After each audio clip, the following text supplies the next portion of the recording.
भाटिया जी ने तो कहा था कि कल आके ले लेना। भाई इसीलिए तो कल बुला रहे हैं। पर आज ही तो कल है ना। कैसी बातें करते हैं आप, कल आज कैसे आएगा, कल तो कल ही आएगा ना। उषा जी मैं आ गया। तो मेरे बियर बार का लाइसेंस कहाँ है? वो कल आना। कल? अरे क्या मजाक क्या है भैया, मैं रोज आता हूँ, रोज आप कह देती हैं कल आना। बड़े बदतमीज टाइप के लोग हैं आप। जय हिंद साथियों। Ministry of personnel public grievances and pensions के अंडर आने वाले विभाग department of administrative reforms and public grievances, इसकी वेबसाइट पे अगर हम जाएं तो वहां पे हमें कुछ सिटीजन चार्टर्स के बारे में देखने को मिलेगा। सेंट्रल गवर्नमेंट के सिटीजन चार्टर्स, स्टेट गवर्नमेंट के सिटीजन चार्टर्स, उसके अलावा nodal officers of the central government and the state government, इनके सिटीजन चार्टर्स। ये सिटीजन चार्टर्स होते क्या हैं? ये जो सिटीजन चार्टर का कंसेप्ट है, ये बेसिकली गुड गवर्नेंस को टारगेट करके बनाया गया है। इसमें क्या होता है कि किसी भी सरकारी विभाग के द्वारा जो सिटीजन्स को सर्विस प्रोवाइड करी जा रही है, उनको एनलिस्ट किया जाता है कि कौन कौन सी सर्विसेज हैं जो as a matter of right सही तरीके से सभी नागरिकों को उपलब्ध कराई जानी चाहिए। और उसके साथ अगर उन सर्विसेज को प्रोवाइड करने में कोई डेफिशिएंसी होती है, कोई कमी बरती जाती है, तो फिर उसको लेके उसके लिए रेमेडी क्या है सिटीजन्स के पास, उस रेमेडी के बारे में उसमें होता है। तो ये तो हो गया सिटीजन चार्टर के कंसेप्ट के बारे में कि ये होता क्या है। लेकिन हम देखें तो सेंट्रल लेवल पे कोई लॉ नहीं है इसको लेके, लेकिन कुछ स्टेट गवर्नमेंट्स हैं जहां उनके स्तर पर हमें देखने को मिलता है कि timely delivery of public services, इस तरह के एक्ट्स होते हैं। जैसे एमपी में ऐसा एक्ट हमें देखने को मिल जाएगा, वेस्ट बंगाल में देखने को मिल जाएगा, ऐसी और भी स्टेट्स हैं जहां पे इस तरह के एक्ट्स हमें देखने को मिलेंगे। लेकिन एक पैन इंडिया नेशनल एक्ट इस सिटीजन चार्टर के कंसेप्ट को लेके, गुड गवर्नेंस के कंसेप्ट को ध्यान में रखते हुए हमें देखने को नहीं मिलता है। अब सिटीजन चार्टर की जो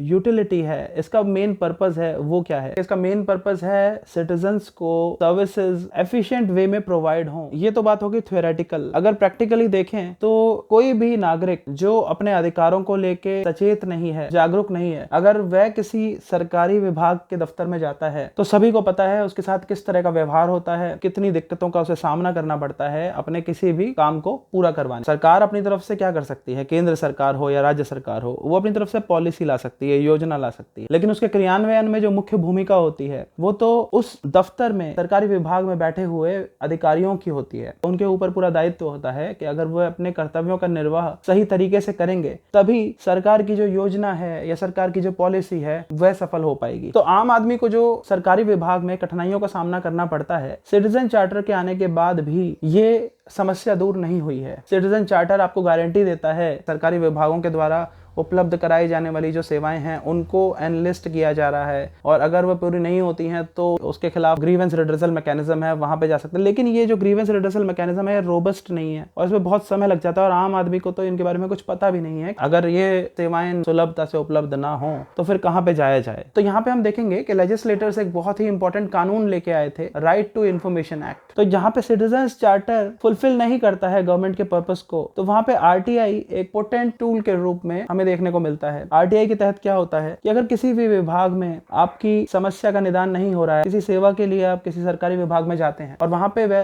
सेवा उपलब्ध नहीं हो रही है, डेफिशिएंसी ऑफ सर्विस हमें देखने को मिलती है, तो सिटीजन चार्टर अगर कुछ नहीं कर पा रहा है, अगर वो फेल हो रहा है, जो ग्रीवेंस रिड्रेसल मैकेनिज्म है वहां वो भी आपको समझ नहीं आ रहा है, तो यहाँ पे आरटीआई की मदद ली जा सकती है। अगर आरटीआई एप्लीकेशन डाला जाए तो एक तो उसकी बहुत नॉमिनल फीस होती है, और नॉमिनल फीस के बाद जब आरटीआई एप्लीकेशन डाल दिया, मान लीजिए आप किसी विभाग में जाएंगे तो सिर्फ आपसे 10 रुपए मांगे जाएंगे और आपको वो इन्फॉर्मेशन मिल जाएगी। और ज्यादातर यही होता है कि एक टाइम बाउंड मैनर में वो इन्फॉर्मेशन मिल जाती है। मान लीजिए कि कोई एग्जाम कंडक्ट हो रहा है किसी विभाग के द्वारा, यूपीएससी ने आईएएस का एग्जाम कंडक्ट किया और उसके बाद कट ऑफ कितनी है ये जानना है। 2012 में मुझे अपने यूपीएससी सिविल सर्विसेज की कट ऑफ जाननी थी, तो फिर हम यूपीएससी के ऑफिस में गए थे और वहां पे आरटीआई एप्लीकेशन डाला था और 10 रुपए की फीस वहां पे लगी थी, और बाद में घर में हमें उस जैसी भी जानकारी विभाग को देनी थी उस तरह की जानकारी उन्होंने दी थी। आरटीआई के तहत क्या होता है कि जो भी सरकारी विभाग होते हैं जो कि सर्विस प्रोवाइडर्स हैं सिटीजन्स के लिए, वहां पे किसी भी सर्विस को लेके या फिर किसी भी पब्लिक डोमेन की इंफॉर्मेशन को अगर हम प्राप्त करना चाहते हैं तो आरटीआई एप्लीकेशन डाल के उस